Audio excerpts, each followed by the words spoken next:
الله أكبر.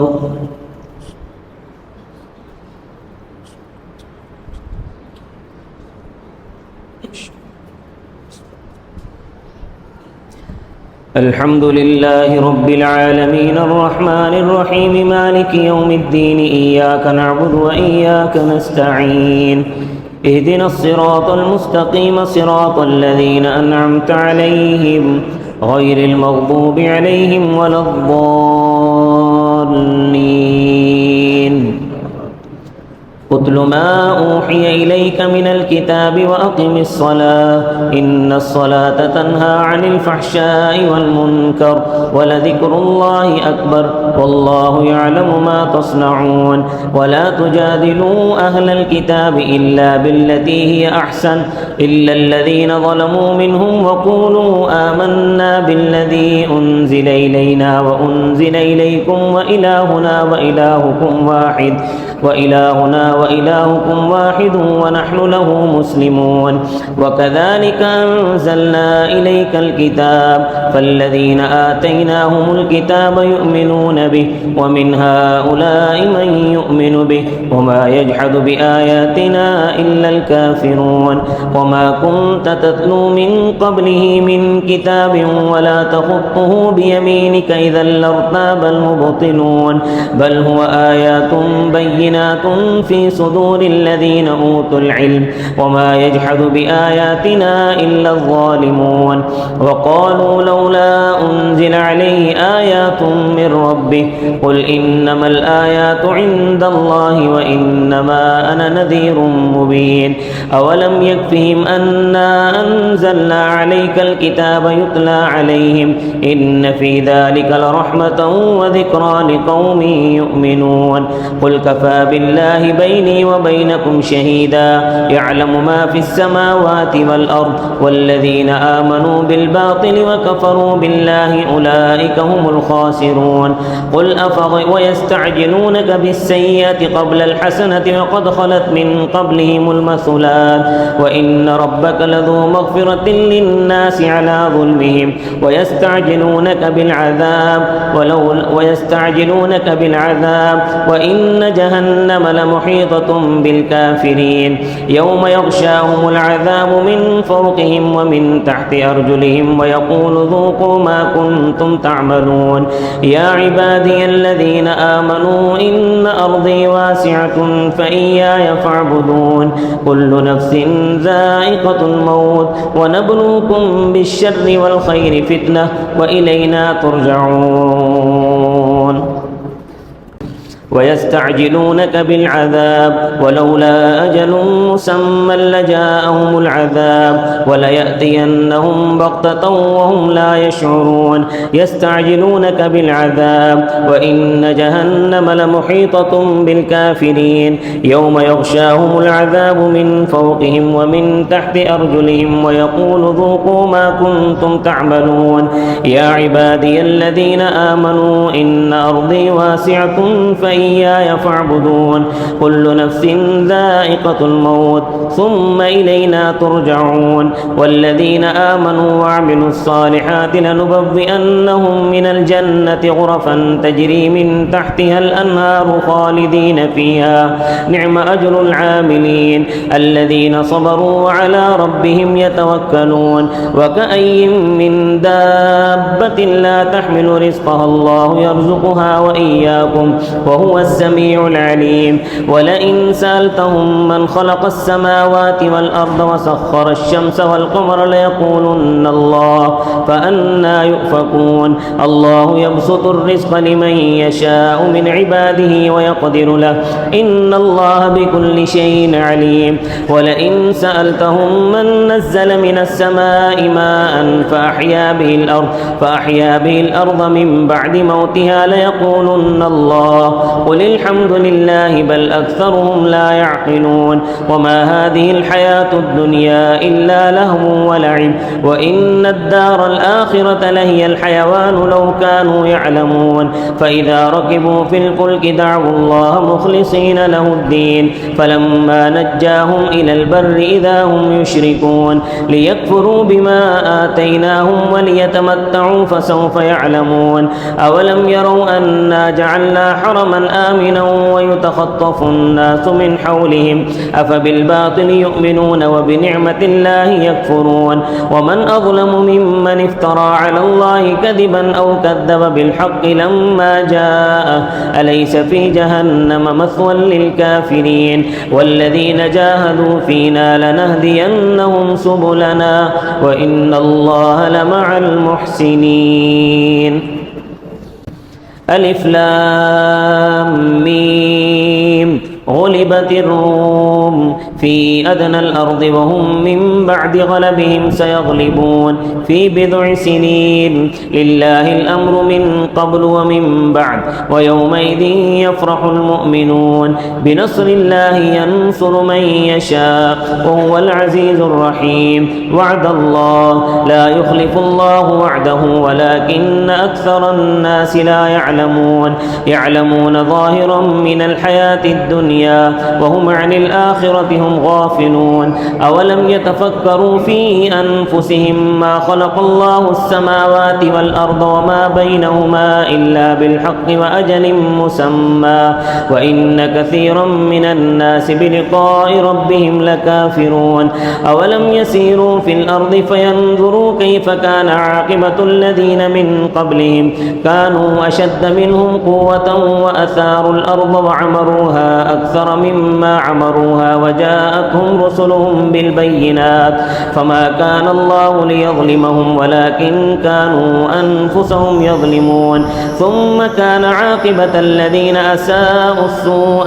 أن كذبوا بآيات الله وكانوا بها يستهزئون الله يبدأ الخلق ثم يعيده ثم إليه ترجعون ويوم تقوم الساعة يبلس المجرمون ولم يكن لهم من شركائهم شفعاء وكانوا بشركائهم كافرين ويوم تقوم الساعة يومئذ يتفرقون فأما الذين آمنوا وعملوا الصالحات فهم في روضة يحبرون وأما الذين كفروا وكذبوا بآياتنا ولقاء الآخرة فأولئك في العذاب محضرون فسبحان الله حين تمسون وحين تصبحون وله الحمد في السماوات والأرض وعشيا وحين تظهرون يخرج الحي من الميت ويخرج الميت من الحي ويحيي الأرض بعد موتها وكذلك تخرجون ومن آياته أن خلقكم من تراب ثم إذا أنتم بشر تنتشرون ومن آياته أن خلق لكم من أنفسكم أزواجا لتسكنوا إليها وجعل بينكم مودة ورحمة إن في ذلك لآيات لقوم يتفكرون ومن آياته خلق السماوات والأرض وما بث فيهما ومن آياته أن خلق لكم من أنفسكم أزواجا لتسكنوا إليها وجعل بينكم مودة ورحمة إن في ذلك لآيات لقوم يتفكرون ومن آياته خلق السماوات والأرض واختلاف ألسنتكم وألوانكم إن في ذلك لآيات للعالمين ومن آياته منامكم بالليل والنهار وابتغاؤكم من فضله إن في ذلك لآيات لقوم يسمعون ومن آياته يريكم البرق خوفا وطمعا وينزل من السماء ماء فيحيي به الأرض بعد موتها إن في ذلك لآيات لقوم يعقلون ومن آياته أن تقوم السماء والأرض بأمره ثم إذا دعاكم دعوة من الأرض إذا أنتم تخرجون وله من في السماوات والأرض كل له قانتون وهو الذي يبدأ الخلق ثم يعيده وهو أهون عليه وله المثل الأعلى في السماوات والأرض وهو العزيز الحكيم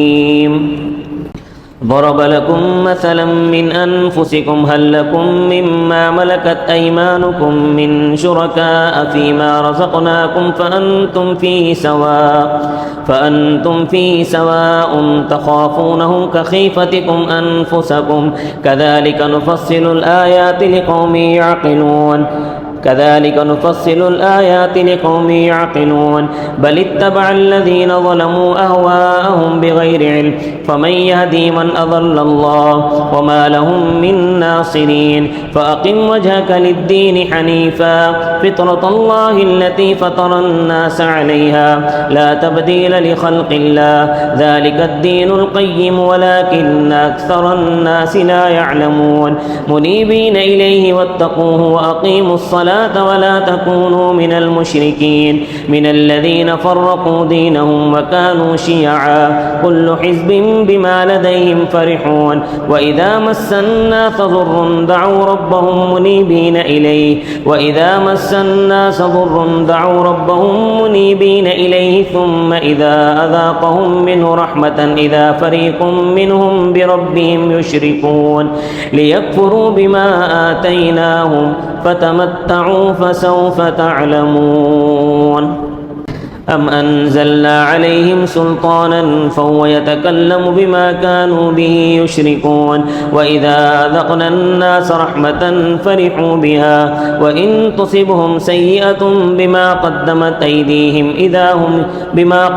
أيديهم إذا هم يقنطون أولم يروا أن الله يبسط الرزق لمن يشاء ويقدر إن في ذلك لآيات لقوم يؤمنون فآت ذا القربى حقه والمسكين وابن السبيل ذلك خير للذين يريدون وجه الله وأولئك هم المفلحون وما آتيتم من ربا ليربو في أموال الناس فلا يربو عند الله وما آتيتم من زكاة تريدون وجه الله فأولئك هم المضعفون الله الذي خلقكم ثم رزقكم ثم يميتكم ثم يحييكم هل من شركائكم من يفعل من ذلكم من شيء سبحانه وتعالى عما يشركون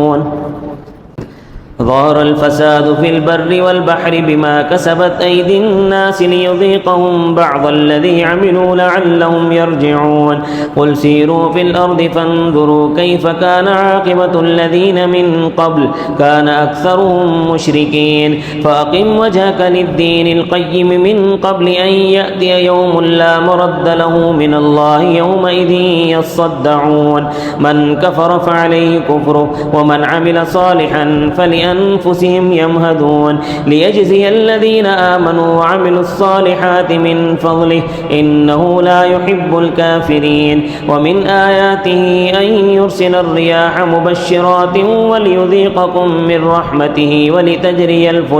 ولتجري الفلك فيه بأمره ولتبتغوا من فضله ولعلكم تشكرون ولقد أرسلنا من قبلك رسلا إلى قومهم فجاءوهم بالبينات فانتقمنا من الذين أجرموا وكان حقا علينا نصر المؤمنين الله الذي يرسل الرياح فتثير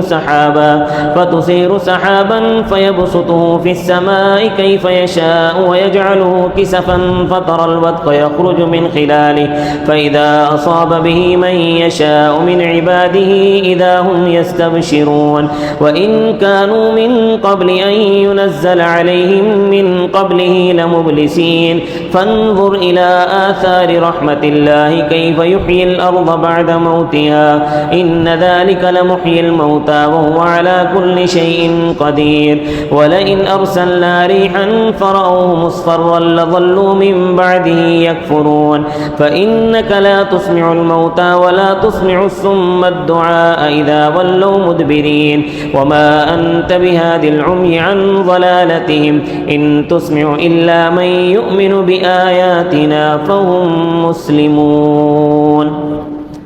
الله الذي خلقكم من ضعف ثم جعل من بعد ضعف قوة ثم جعل من بعد قوة ضعفا وشيبة يخلق ما يشاء وهو العليم القدير ويوم تقوم الساعة يقسم المجرمون ما لبثوا غير ساعة كذلك كانوا يؤفكون وقال الذين أوتوا العلم والإيمان لقد لبثتم في كتاب الله إلى يوم البعث فهذا يوم البعث ولكنكم كنتم لا تعلمون فيومئذ لا ينفع الذين ظلموا معذرتهم ولا هم يستعتبون ولقد ضربنا للناس في هذا القرآن من كل مثل ولئن جئتهم بآية ليقولن الذين كفروا إن أنتم إلا مبطلون كذلك يطبع الله على قلوب الذين لا يعلمون فاصبر إن وعد الله حق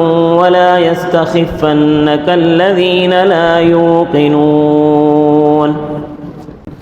ألف لام ميم تلك آيات الكتاب الحكيم هدى ورحمة للمحسنين الذين يقيمون الصلاة ويؤتون الزكاة وهم بالآخرة هم يوقنون أولئك على هدى من ربهم وأولئك هم المفلحون ومن الناس من يشتري لهو الحديث ليضل عن سبيل الله بغير علم ويتخذها هزوا أولئك لهم عذاب مهين وإذا تتلى عليه آياتنا ولى مستكبرا كأن لم يسمعها كأن في أذنيه وقرا فبشره بعذاب أليم إن الذين آمنوا وعملوا الصالحات لهم جنات النعيم خالدين فيها وعد الله حقا وهو العزيز الحكيم خلق السماوات بغير عمد ترونها وألقى في الأرض رواسي أن تميد بكم وبث فيها من كل دابة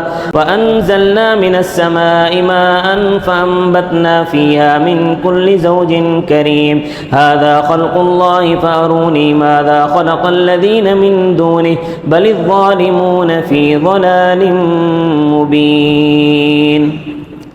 ولقد آتينا لقمان الحكمة أن اشكر لله ومن يشكر فإنما يشكر لنفسه ومن كفر فإن الله غني حميد وإذ قال لقمان لابنه وهو يعظه يا بني لا تشرك بالله إن الشرك لظلم عظيم ووصينا الإنسان بوالديه حملته أمه وهنا على وهن وفصاله في عامين أن اشكر لي ولوالديك إلي المصير وإن جاهداك على أن تشرك بي ما ليس لك به علم فلا تطعهما وصاحبهما في الدنيا معروفا واتبع سبيل من أناب إلي ثم إلي مرجعكم فأحكم بينكم فيما كنتم فيه تختلفون يا بني ثم إلي مرجعكم فأنبئكم بما كنتم تعملون يا بني إنها إن تك مثقال حبة من خردل فتكن في صخرة أو في السماوات أو في الأرض يأت بها الله إن الله لطيف خبير يا بني أقم الصلاة وأمر بالمعروف وانه عن المنكر واصبر على ما أصابك إن ذلك من عزم الأمور ولا تصعر خدك للناس ولا تمش في الأرض مرحا إن الله لا يحب كل مختال فخور واقصد في مشيك واغضض من صوتك إن أنكر الأصوات لصوت الحمير ألم تروا أن الله سخر لكم ما في السماوات وما في الأرض وأسبغ عليكم نعمه ظاهرة وباطنة ومن الناس من يجادل في الله بغير علم ولا هدى ولا كتاب منير وإذا قيل لهم اتبعوا ما أنزل الله قالوا بل نتبع ما وجدنا عليه آباءنا أولو كان الشيطان يدعوهم إلى عذاب السعير ومن يسلم وجهه أمره إلى الله وهو محسن فقد استمسك بالعروة الوثقى وإلى الله عاقبة الأمور. من كفر فلا يحزنك كفره، إلينا مرجعهم فننبئهم بما عملوا إن الله عليم بذات الصدور. ولئن سألتهم من خلق السماوات والأرض ليقولن الله قل الحمد لله بل أكثرهم لا يعلمون. لله ما في السماوات والأرض إن الله هو الغني الحميد. ولو أن ما في الأرض من شجرة أقلام والبحر يمده من بعده 7 أبحر ما نفذت كلمات الله إن الله عزيز حكيم. ما خلقكم ولا بعثكم إلا كنفس واحدة إن الله سميع بصير. ألم تر أن الله يولج الليل في النهار ويولج النهار في الليل وسخر الشمس والقمر كل يجري إلى أجل مسمى وأن الله بما تعملون خبير. ذلك بأن الله هو الحق وأن ما يدعون من دونه الباطل وأن الله هو العلي الكبير. ألم تر أن الفلك تجري في البحر بنعمة الله ليريكم من آياته إن في ذلك لآيات لكل صبار شكور. وإذا غشيهم موج كالظلل دعوا الله مخلصين له الدين فلما نجاهم إلى البر فمنهم مقتصد وما يجحد بآياتنا إلا كل ختار كفور. يا أيها الناس اتقوا ربكم واخشوا يوما لا يجزي والد عن ولده ولا مولود هو جاز عن والده شيئا إن وعد الله حق فلا تغرنكم الحياة الدنيا ولا يغرنكم بالله الغرور. إن الله عنده علم الساعة وينزل الغيث ويعلم ما في الأرحام وما تدري نفس ماذا تكسب غدا وما تدري نفس بأي أرض تموت إن الله عليم خبير. ألف لام ميم تنزيل الكتاب لا ريب فيه من رب العالمين. أم يقولون افتراه بل هو الحق من ربك لتنذر قوما ما أتاهم من نذير من قبلك لعلهم يهتدون. الله الذي خلق السماوات والأرض وما بينهما في 6 أيام ثم استوى على العرش ما لكم من دونه من ولي ولا شفيع أفلا تتذكرون. يدبر الأمر من السماء إلى الأرض ثم يعرج إليه في يوم كان مقداره 1000 سنة مما تعدون. ذلك عالم الغيب والشهادة العزيز الرحيم الذي أحسن كل شيء خلقه وبدأ خلق الإنسان من طين ثم جعل نسله من سلالة من ماء مهين ثم سواه ونفخ فيه من روحه وجعل لكم السمع والأبصار والأفئدة قليلا ما تشكرون. وقالوا أئذا ضللنا في الأرض أئنا لفي خلق جديد بل هم بلقاء ربهم كافرون. قل يتوفاكم ملك الموت الذي وكل بكم ثم إلى ربكم ترجعون. ولو ترى إذ المجرمون ناكسوا رؤوسهم عند ربهم ربنا أبصرنا وسمعنا فارجعنا نعمل صالحا إنا موقنون. ولو شئنا لآتينا كل نفس هداها ولكن حق القول مني لأملأن جهنم من الجنة والناس أجمعين.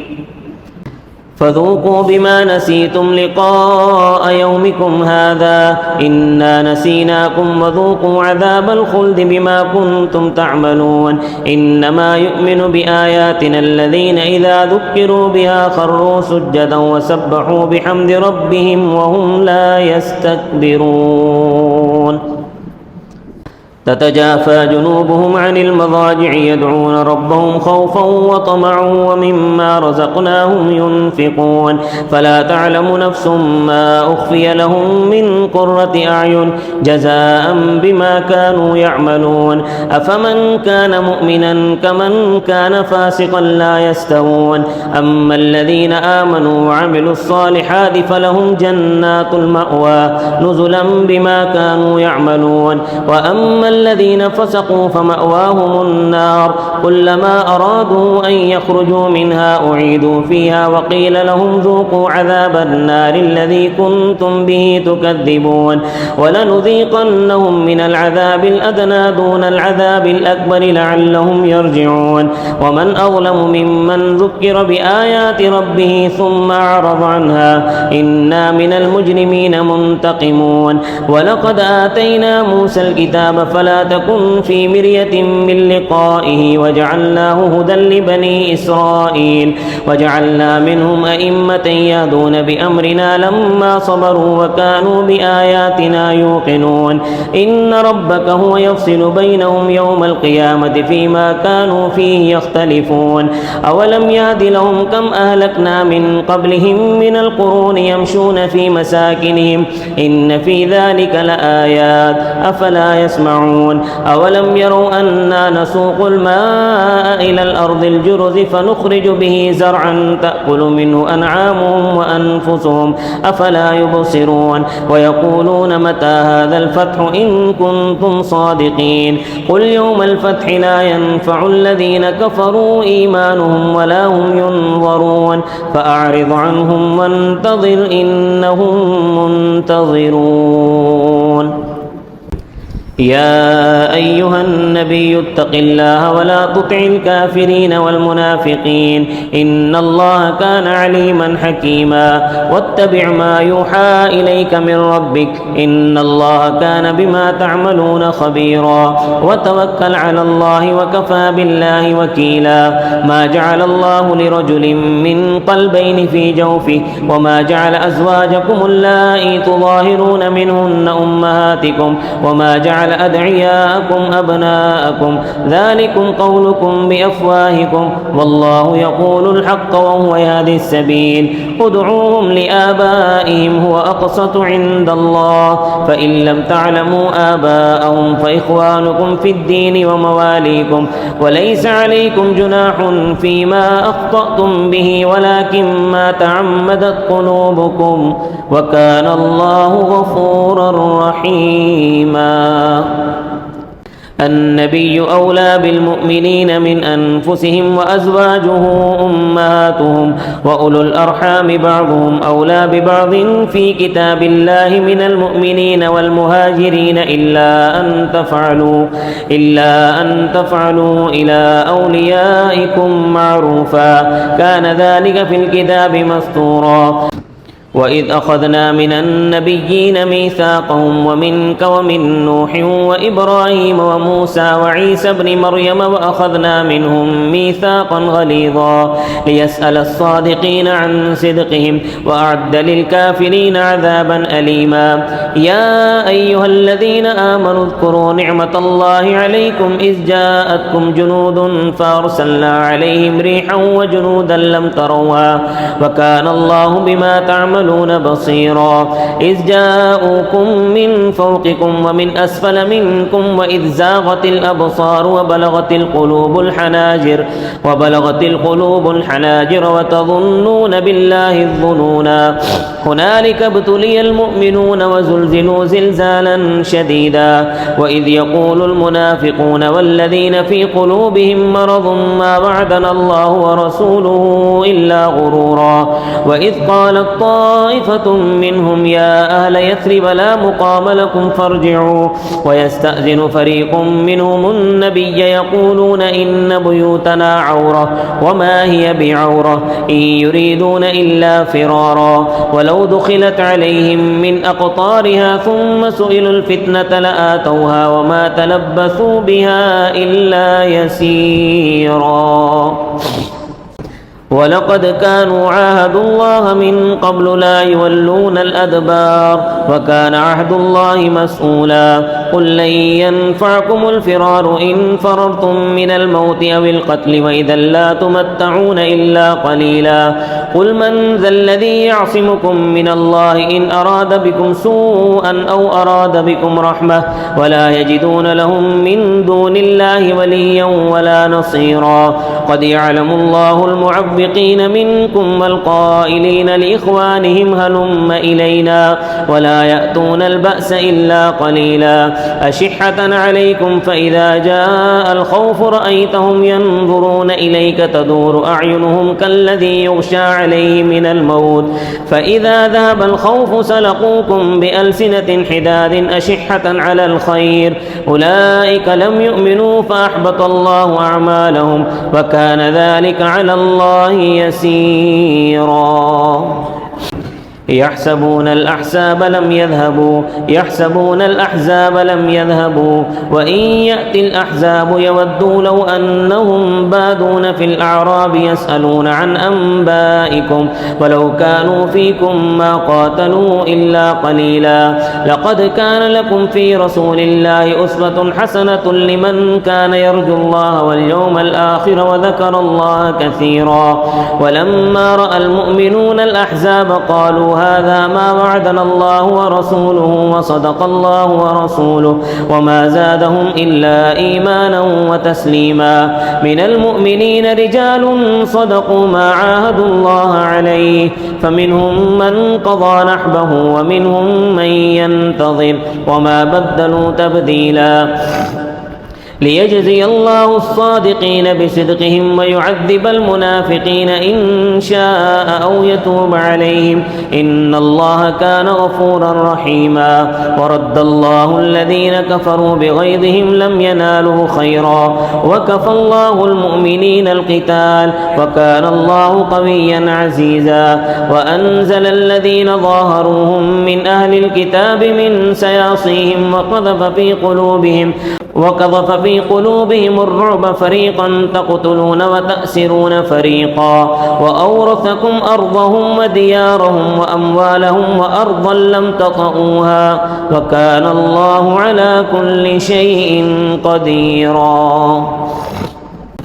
يا أيها النبي قل لأزواجك إن كنتن تردن الحياة الدنيا وزينتها فتعالين أمتعكن وأسرحكن سراحا جميلا وإن كنتن تردن الله ورسوله والدار الآخرة فإن الله أعد للمحسنات منكن أجرا عظيما يا نساء النبي من يأت منكن بفاحشة مبينة يضاعف لها العذاب ضعفين وكان ذلك على الله يسيرا الله أكبر السلام عليكم ورحمة الله السلام عليكم ورحمة الله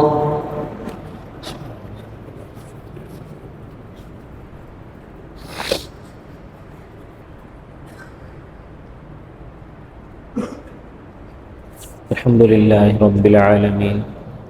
والصلاة والسلام على سيد المرسلين اللهم أنت السلام ومنك السلام تباركت يا ذا الجلال والإكرام ربنا ظلمنا أنفسنا وإن لم تغفر لنا وترحمنا لنكونن من الخاسرين ربنا تقبل منا إنك أنت السميع العليم وتب علينا إنك أنت التواب الرحيم। ये Iqbal public school के जो हेड मास्टर हैं उनका बच्चा जवान बच्चा है, उसकी तबीयत बहुत ज़्यादा ख़राब है। दुआ फरमाए अल्लाह पाक उन्हें सेहत कामिला अजल अता फरमा। रब्बना तक़ब्बल मिन्ना इन्नका अंतस समीउल अलीम व तुब अलैना इन्नका अंतत तव्वाबुर रहीम व सल्लल्लाहु तआला अला खैरि खल्क़िही मुहम्मद व अला आलिहि व अस्हाबिहि अजमईन बिरहमतिक या अरहमर राहिमीन।